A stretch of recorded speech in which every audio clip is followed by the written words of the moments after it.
Narcissism is a toxic disorder that comes in many forms, but you've probably never heard of benign narcissists before. The first thing that we will look at today is what narcissism is, who gets it, and why. This video is going to be slightly different and will explain any unanswered questions you may have about narcissism, benign narcissists, and more. So grab your popcorn and let's dive right in.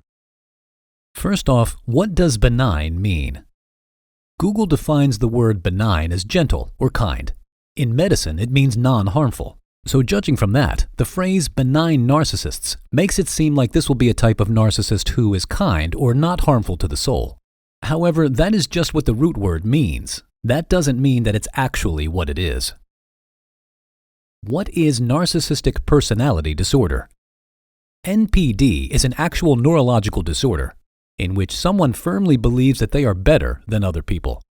It is a serious personality disorder that ranks on the top lists of personality disorders. People with this disorder can have a wide array of symptoms, ranging from severe to moderate. Benign narcissists would fall under the category of moderate symptoms. This disorder can come from an inflated sense of ego, a chemical imbalance in the brain. Let's take a look at the symptoms so that you can figure out how to look for someone with this personality disorder. We'll also elaborate on what moderate symptoms are, so we can further establish what a benign narcissist is. What are the symptoms of narcissistic personality disorder? Symptoms of this disorder, as stated above, can range from many different things. On the one hand, people with narcissistic personality disorder can have an inflated sense of self-importance, a lack of empathy for others, and a deep need for constant attention or admiration. However, on the complete opposite side of the spectrum, people with this disorder can actually have the exact opposite symptoms. While someone with NPD's self-esteem can be off the charts, ironically, it can also be super fragile, dependent on external validation or self-deception. They'll believe all sorts of crazy fantasies about themselves. They easily put other people down in order to make themselves feel better, and generally hijack any conversation or situation to make themselves feel better or superior. Then they can redirect the conversation back onto their favorite subject, themselves. Feeling less than perfect is very uncomfortable for a narcissist, and they'll protect themselves from it at all costs. Someone with this disorder won't do this rarely. No, for them, this would be a serious situation in which they repeat the same patterns and situations over and over again. Is it possible that they are harmless narcissists? As we saw earlier, narcissism can be a serious issue for a lot of people. How is it possible that there are some good narcissists? First, let's see who gets the disorder. Who gets this disorder? Narcissistic personality disorder affects men more than women, and though the numbers are very small, it doesn't mean that that's the real number behind it. Many people with NPD don't report it. This is because most of them really don't believe that they have a problem to begin with, despite the fact that they obviously do. Now, NPD can manifest differently in men versus women.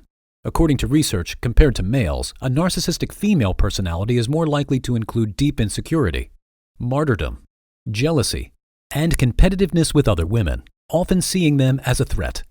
Men, on the other hand, are more likely than women to exploit others and feel entitled to certain privileges. These are the men who are more likely to use their narcissism to expose the secrets of their competitors or try to coax their partners into doing whatever they want, whenever they want. However, this is not to say these traits are exclusive to either sex. When it comes to vanity and self-absorption, both sexes rate the same. Those traits aren't exclusive to one gender or another. What are the other types of narcissists?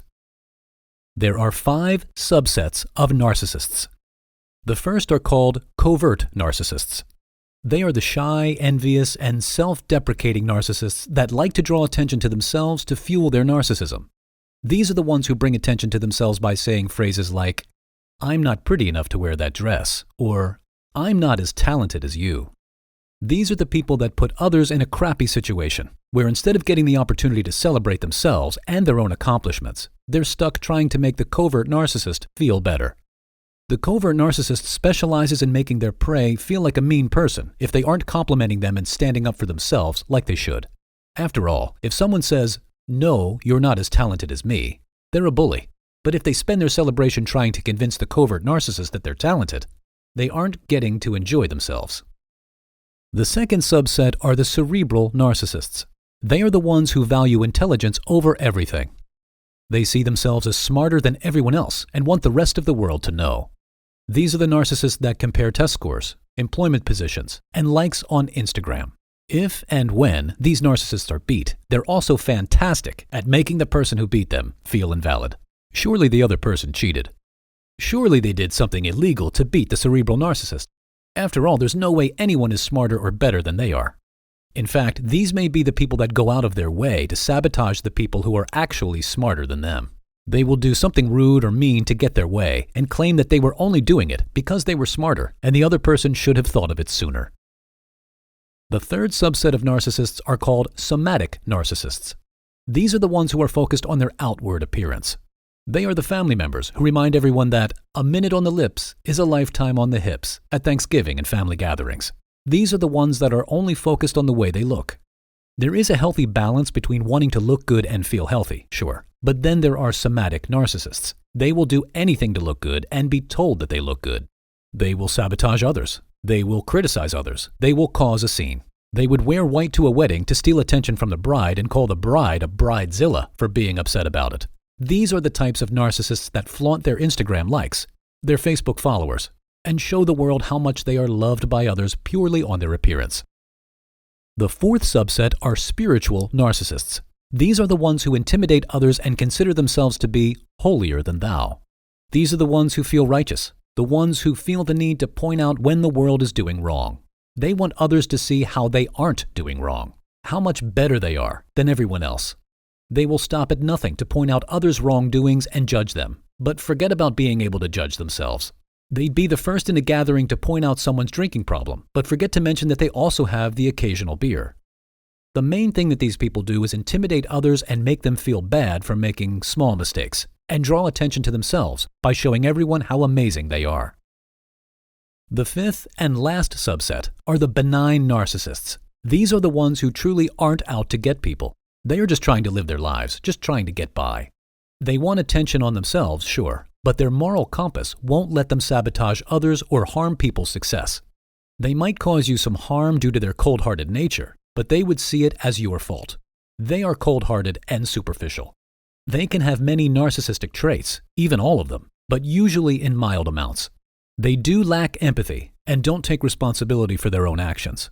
They can actually be hardworking. They care so much about their image that they might work really hard for it, especially in a job where they can shine or be the center of attention or be the all-knowing expert. These people can be really fun at parties or on trips where there are many people. They'd laugh and make jokes way more than the average person. They aren't vindictive and they generally aren't all that toxic after all. So, are benign narcissists bad? Now that we know what benign narcissists are, one of the main questions remains: are they bad for others? Since they're not the toxic kind of narcissists, will they be as damaging to other people as the toxic ones are? Will it harm us as much to have someone like this in our lives? Well, the honest answer is, it's truly up to you. It depends on the kind of person that you are comfortable with hanging out with. If you are a deep person, you probably won't need to spend your time with someone who focuses on only themselves. Over time, any kind of narcissist can become toxic. Make sure that whomever is having to deal with a narcissist prioritizes their mental health to protect themselves. And if you liked this video, then check out these related videos to see more. And make sure to subscribe and leave a comment saying, "I subscribed," and we will personally reply to your comment.